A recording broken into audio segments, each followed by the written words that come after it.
श्री विष्णु पुराणाय नमः। ओम श्रीमन्नारायणाय नमः।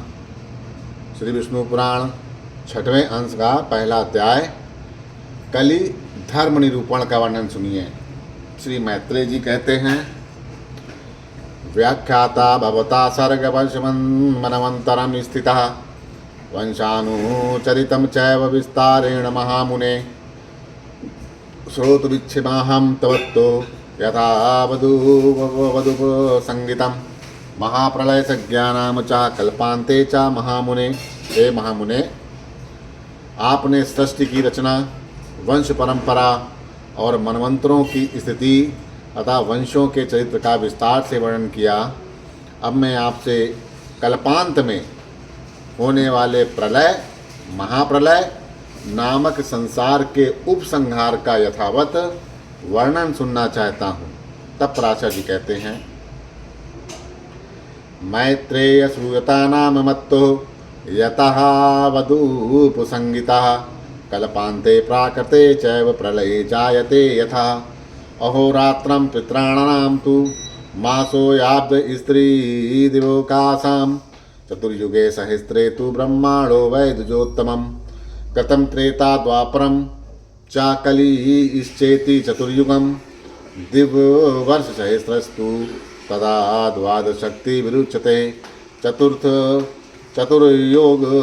चतुर्युगाळिष्यं शेषाणि सादृशानि स्वरूपतः आदाम कृतयुगं मुक्त्वा मैत्रेयात्तं तथा कलिम् आदे कृतयुगे सर्गो ब्रह्माणा क्रियते यथा क्रियते चोपसंगार शांते च कलो युगे।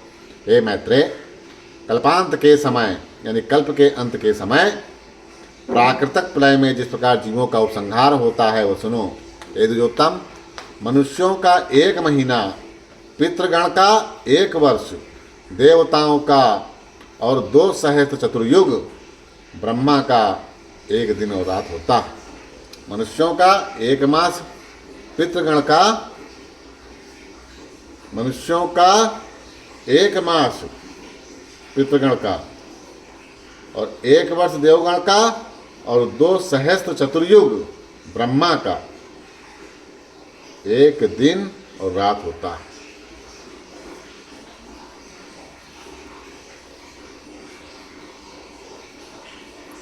सतयुग, त्रेता, द्वापर और कली, ये 4 युग हैं। सतयुग, त्रेता युग, द्वापर युग और कलयुग, ये 4 युग हैं। इन सब का काल मिलाकर 12,000 दिव्य वर्ष कहा जाता है। हे मैत्रेय, प्रत्येक मनवंतर के आदिकृत युग और अंतिम कलयुग को छोड़कर शेष सब चतुर्युग स्वरूप से एक समान हैं। जिस प्रकार प्रथम सतयुग में ब्रह्मा जी जगत की रचना करते हैं, उसी प्रकार अंतिम कलयुग में वे उसका उपसंहार भी करते हैं। मैत्रेय जी कहते हैं, कले स्वरूपमवगणितार दत्त महर्षि धर्मस्य चतुष्पाद वन्यम इसमिन् वल पलवो मृक्षति। हे भगवान, कली के स्वरूप का विस्तार से वर्णन कराएं, जिसमें 4 चरणों वाले भगवान धर्म का प्राय लोप हो जाता है। तब पराशर जी कहते हैं, कले स्वास्वरूपं मैत्रेयः यदवाञ्छोतुमिच्छति तन्निबोध समासेन वर्तते यन् महामुने वर्णाश्रमाचारवति प्रवृत्तन्नि कलो नृणां नासां सग्धनुधर्म विनिष्पादं न हेतुकी विवाह न कलो धर्म्यः न शिष्य गुरु संसिता न दाम पत्यक्रमो नैव व्रहिदे आत्मका क्रमः।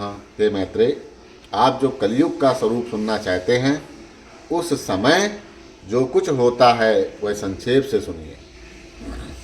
कलयुग में मनुष्यों की प्रवृत्ति वर्णाश्रम धर्मानुकूल नहीं रहती और न वह ऋक्, साम और यजु रूप त्रयी धर्म का संपादन करने वाली होती है। उस समय धर्म विवाह, गुरु शिष्य संबंध की स्थिति, दाम्पत्य क्रम और अग्नि में देव यज्ञ क्रिया का क्रम या अनुष्ठान भी नहीं रहता है।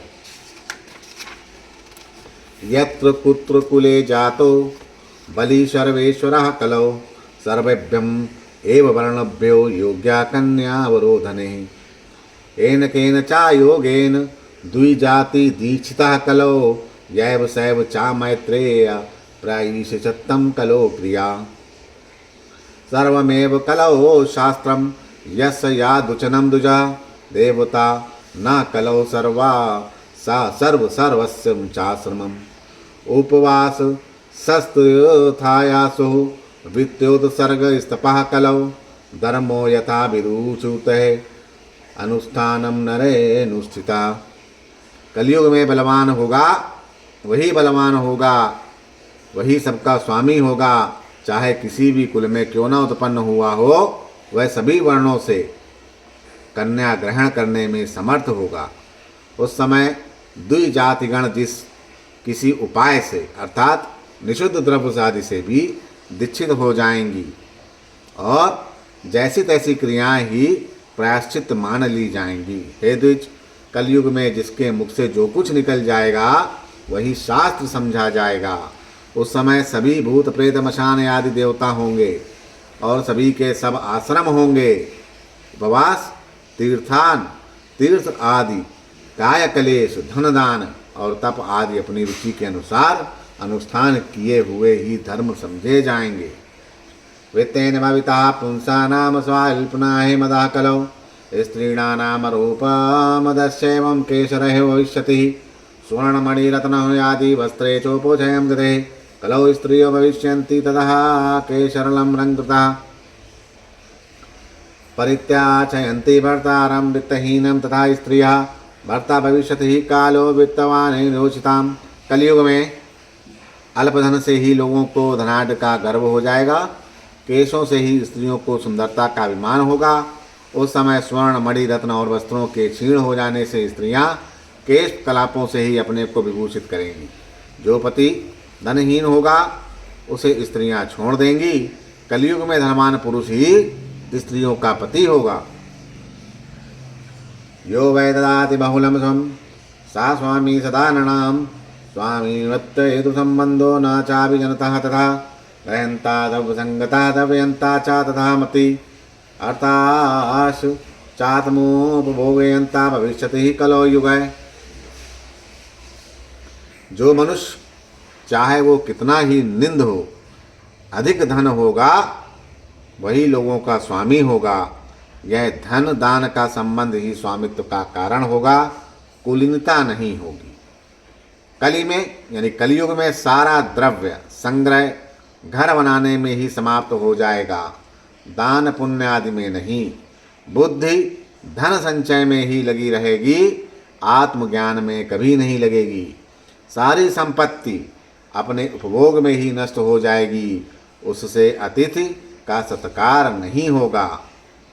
स्त्रियः कलौ भविष्यन्ति स्वरैरिङ्ग्यो ललित स्पृहा अन्यायाः वाप्ति वित्तेषु पुरुषा स्पृहाया लवा अभ्यार्थितापि सुहृदः स्वार्थहानिं न मानवा परणार्धार्धमात्रयापि करिष्यन्ति कलौ द्विजः समान पुरुषम चेतो भावि विप्रेषु वै कलौ क्षीर प्रदान संबंधी भावि घोषु च गौरवम।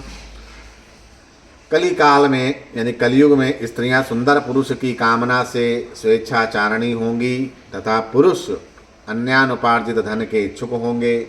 ए द्विज, कलयुग में अपने सुहृदों के प्रार्थना करने पर भी लोग एक एक दमड़ी के लिए भी स्वार्थहीन नहीं करेंगे।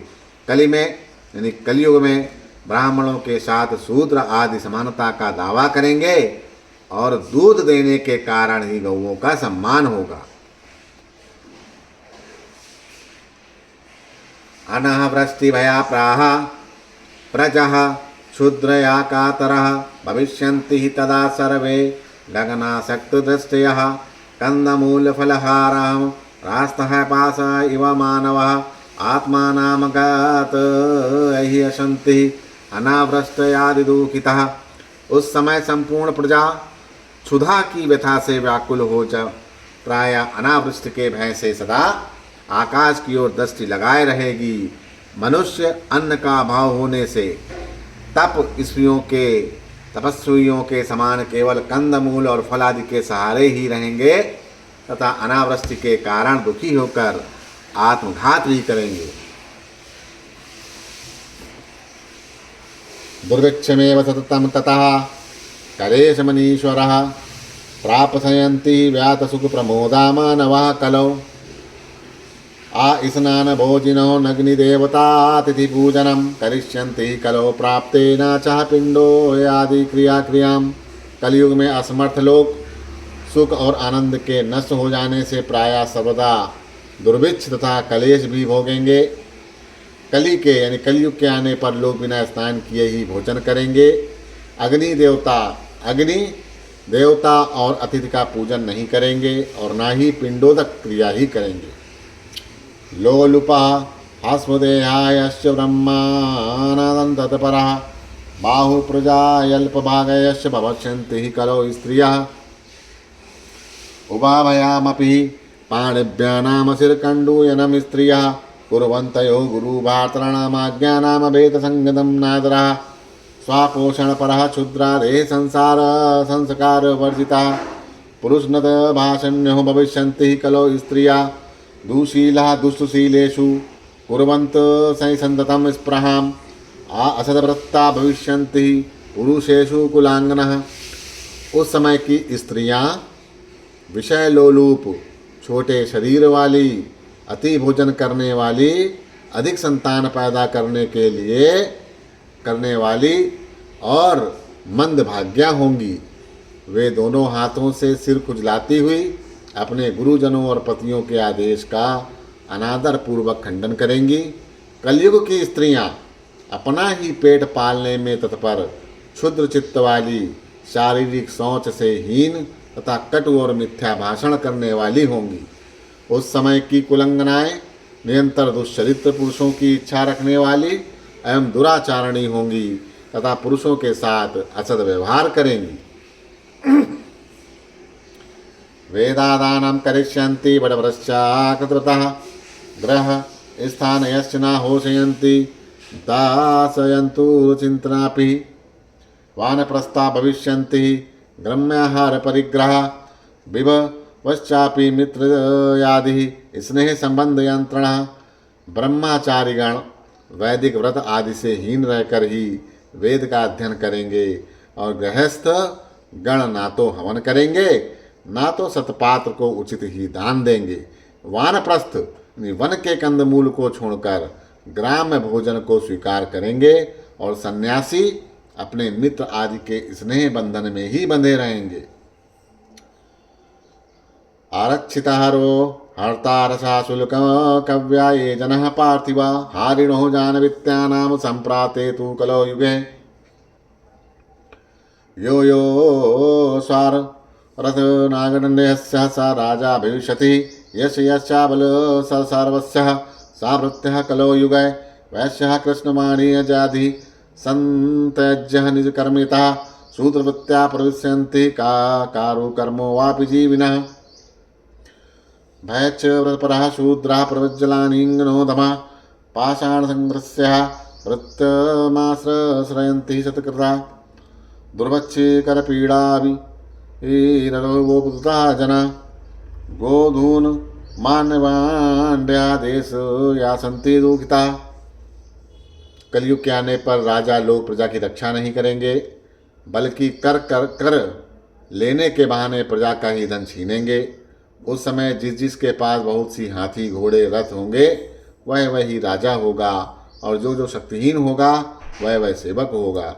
वैश्यगण कृषि वाणिज्य आदि अपने कर्मों को छोड़कर शिल्पकारी आदि से जीवन निर्वाह करते हुए शूद्र वृत्तियों में ही लगे रहेंगे।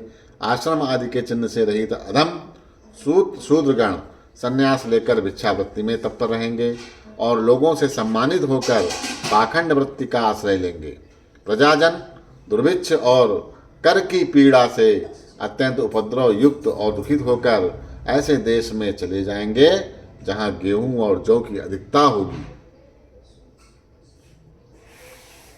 वेदमार्गे प्रलीने च पाखण्ड्याड्ये ततो जने अधर्मवृद्ध्या लोकानां अल्पायु भविष्यति आशस्त्रविहितां घोराणां तप्यमानेषु वै तपः नरेषु नपदोषेण बाल्ये मृत्यु भविष्यति।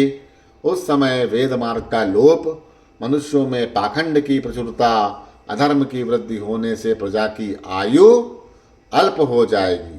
लोगों के शस्त्र विरुद्ध घोर तपस्या करने से, शास्त्र विरुद्ध घोर तपस्या करने से तथा राजा के दोष से प्रजाओं की बाल्यावस्था में मृत्यु होने लगेगी। प्रजाओं की बाल्यावस्था में मृत्यु होगी कलयुग में। भविता योषिता नाम सूति 65 सप्तवार्षिकी नवाष्टदश वर्षाणां मनुष्याणां तथा कलो पलितो दुआयश्च भविता तथा दुआदश वार्षिका नाथ जीवित वह कशीचत कलहो वार्षाणि विशन्ति अल्पप्रज्ञा वृथा लिंगा दुष्टांत कारणा कलौ यातयस्तो विनग्नशयन्ति कल्पाने कल्पानां पेन मानवा। कली में 5, 6 अथवा 7 वर्ष की स्त्री और 8, 9 या 10 वर्ष के पुरुषों के ही संतान हो जाएंगी। 12 वर्ष की अवस्था में ही लोगों के बाल पकने लगेंगे और कोई भी व्यक्ति 20 वर्ष से अधिक जीवित नहीं रहेगा। कलयुग में लोग मंदबुद्धि, व्यर्थ चिन्ह धारण करने वाले और दुष्ट चित्त वाले होंगे, इसीलिए वे अल्पकाल में ही नष्ट हो जाएंगे। यदा यदा ही मैत्रेय हानि धर्मस्य लक्ष्यते तदा तदा कले वृद्धियानुमेया विचक्षणे यदा यदा ही पाषाण्ड वृद्धि मैत्रेय लक्ष्यते तदा तदा कले वृद्धियानुमेया महात्मभिः यदा यदा सतानाम हानि वेद मार्गानुसारिणां तदा तदा कले वृद्धियानुमेया विचक्षणे प्रारम्भयश्च सावधीयन्ति यदा धर्मव्रतां नृणां तादानुमेयं प्रधानम्यं कला मैत्रेय पीड़ते। हे मैत्रेय, जब जब धर्म की हानि दिखलाई दे तभी तभी बुद्धिमान मनुष्यों को कलयुग की वृद्धि का अनुमान करना चाहिए। हे मैत्रेय, जब जब पाखंड बड़ा हुआ दिखे तब तब महात्माओं को कलयुग की वृद्धि समझनी चाहिए। जब जब वैदिक मार्ग का अनुसरण करने वाले सत्पुरुषों का अभाव हो तभी तभी बुद्धिमान मनुष्य कलयुग की वृद्धि ही जाने। हे मैत्रेय, जब धर्मात्मा पुरुष के आरंभ किए हुए कर्मों में असफलता हो तो पंडित जन कलयुग की प्रधानता समझें। यदा यदा न यज्ञानामीश्वरः पुरुषोत्तमम् इज्जते पुरुष यज्ञे सदा गेयं कलेर्बलम् न प्रीत वेद वरदेषु पाखंडेषु यदारतिः कले वृद्धिस्तदा प्रागेरनुमेया विचक्षणे। जब यज्ञों के अधीश्वर भगवान पुरुषोत्तम का लोग यज्ञों के द्वारा यजन न करें तब तब कली का प्रभाव ही समझना चाहिए। जब जब वेदवाद में प्रीति का अभाव हो और पाखंड में प्रेम हो तब बुद्धिमान प्राज्ञ पुरुष कलयुग को बड़ा हुआ ही जाने। कलहो जगतपतिम विष्णु नाम सर्वस्रष्टारमीश्वरम् नाचष्यन्ति मैत्रेय पाखंडोपतेजनः किम दैवे किम द्विजवेदे किम शोचनाम्बुजन्मनः इत्येवं विप्रवचन्ति पाखंडोतता जनः स्वायल्पम्बुवृष्टिः पर्जन्य सस्यं स्वल्पफलं यथा फलं तथा अल्पसारं च विप्रप्राप्ते कलौ युगे साडिप्रयाणि वस्त्राणि शमीप्राया महीरूहा शूद्रप्रयास्तथा ब्रह्मणा भविष्यन्ति कलौ युगे आणुप्रयाणि धन्यानि अजाप्रायं तथा प्रहा भविष्यति कलौ प्राप्ते हौशीरं चानुलेपनम। हे मैत्रेय, कलयुग में लोग पाखंड के वशीभूत हो जाने से सबके रचयिता प्रभु जगतपति भगवान विष्णु का पूजन नहीं करेंगे। हे विप्र, उस समय लोग पाखंड के वशीभूत होकर कहेंगे, इन देव द्विज वेद और जल से होने वाले शौच आदि में क्या रखा है।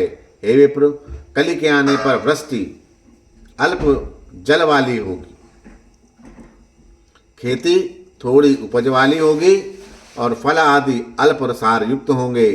कलयुग में प्रायः सन के बने हुए सबके वस्त्र होंगे, अधिकतर शमी के वृक्ष होंगे और चारों वर्ण बहुधा शूद्रवत हो जाएंगे। कली के आने पर धान्य अत्यंत अणु होंगे, प्रायः बकरियों का ही दूध मिलेगा और शरीर या खस ही एकमात्र अनुलेपन होगा। श्वासूस्वर श्वासूरभूयस्थः गुरवश्च नृणानां कलौ श्यालाधा हरिभर्यायश्च सूदो मुनिसोत्तमम् कस्य माता पिता कस्य यथा कर्मानुगः पुमान् इति चोदाहरिष्यन्ति श्वासरुनुगुताहरा। हे मुनिश्रेष्ठ, कलयुग में सास और ससुर ही लोगों के गुरुजन होंगे और हृदय हारणी भार्या तथा साले ही सुहद होंगे। लोग अपने ससुर के अनुगामी होकर कहेंगे कि कौन किसका पिता है और कौन किसकी माता।